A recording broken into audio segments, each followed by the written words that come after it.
નમસ્કાર મિત્રો, સ્વાગત છે તમારું મારી યુટ્યુબ ચેનલ ઓફિશિયલ માહિતીમાં। વરસાદે ફરી વખત રૌદ્ર સ્વરૂપ ધારણ કર્યું છે। ગુજરાત પર વરસાદનું મોટું સંકટ છે, ત્યારે આગામી 5 દિવસ ભારેથી અતિ ભારે વરસાદની આગાહી કરવામાં આવી છે। તો કયા 8 જિલ્લામાં વરસાદ ભૂકા બોલાવશે, આના વિશેની સંપૂર્ણ માહિતી મેળવવા માટે આ વિડીયોને અંત સુધી જરૂર નિહાળજો અને હજુ સુધી મારી ચેનલને સબસ્ક્રાઇબ ના કરી હોય તો સબસ્ક્રાઇબ કરી લેજો। મિત્રો, ગુજરાતમાં ચોમાસું ફરી એકવાર રૌદ્ર સ્વરૂપ ધારણ કરવા જઈ રહ્યું છે। હવામાન વિભાગે આગામી 5 દિવસ માટે રાજ્યના ઘણા જિલ્લાઓમાં ગાજવીજ સાથે મધ્યમથી અતિ ભારે વરસાદની આગાહી કરી છે। સૌરાષ્ટ્ર, ઉત્તર ગુજરાત અને દક્ષિણ ગુજરાતના કેટલાક વિસ્તારોમાં વરસાદ ભૂકા બોલાવવાની તૈયારીમાં છે, જેને કારણે પૂર અને ખેતરોમાં પાણી ભરાવું સાથે દરિયાઈ જોખમોની ચિંતા પણ વધી ગઈ છે।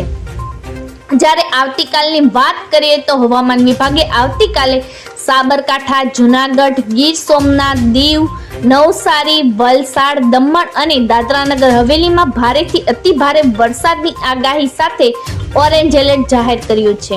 આ વિસ્તારોમાં 24 કલાક 115 થી 204 મિલીમીટર વરસાદ પડવાની શક્યતા છે, જે પૂર અને નીચાણવાળા વિસ્તારોમાં પાણી ભરાવાનું જોખમ ઊભું કરી શકે છે। આ ઉપરાંત યલો એલર્ટ બનાસકાંઠા, મહેસાણા, ગાંધીનગર, અરવલ્લી, મહીસાગર, ભાવનગર, અમરેલી, રાજકોટ, પોરબંદર, સુરત, તાપી અને ડાંગમાં જાહેર કરવામાં આવ્યું છે, જ્યાં મધ્યમથી ભારે વરસાદની શક્યતા દર્શાવે છે। જ્યારે આજની વાત કરીએ તો રાજ્યના અનેક જિલ્લાઓમાં વરસાદનું જોર રહ્યું છે।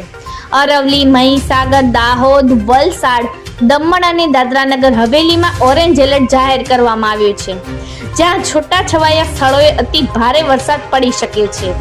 સાથે જ બનાસકાંઠા, પાટણ, મહેસાણા, સાબરકાંઠા, ગાંધીનગર, ખેડા, પંચમહાલ, છોટાઉદેપુર, નવસારી, ડાંગ, મોરબી, જામનગર અને કચ્છમાં યલો એલર્ટ સાથે ભારે વરસાદની આગાહી કરવામાં આવી છે। મિત્રો, અરબી સમુદ્રમાં સક્રિય અપર એર સાયક્લોનિક સર્ક્યુલેશન અને મોન્સૂન ટ્રફની અસરને કારણે દરિયામાં 40 થી 50 કિલોમીટર પ્રતિ કલાકની ઝડપે પવન ફૂંકાવાની શક્યતા છે, જેને કારણે રાજ્યના તમામ બંદરો પર 3 નંબરનું ભયસૂચક સિગ્નલ આપવામાં આવ્યું છે। હવામાન વિભાગે માછીમારોને આગામી 5 દિવસ દરિયો ન ખેડવા સખત સૂચના આપી છે। આ ચેતવણી તાજેતરના દુઃખદ ઘટનાને ધ્યાનમાં રાખીને મહત્વની છે, જ્યાં 11 માછીમારો લાપતા થયા છે અને 3ના મૃતદેહો મળી આવ્યા છે।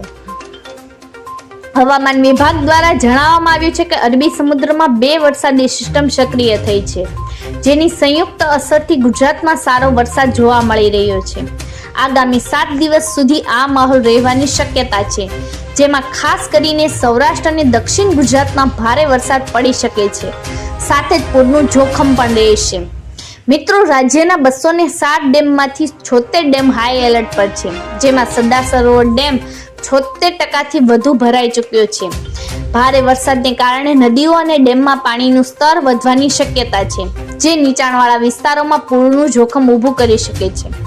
ખાસ કરીને જૂનાગઢ, ગીર સોમનાથ અને નવસારી જેવા જિલ્લાઓમાં વહીવટી તંત્રની સાવચેત રહેવા સૂચના પણ આપવામાં આવી છે।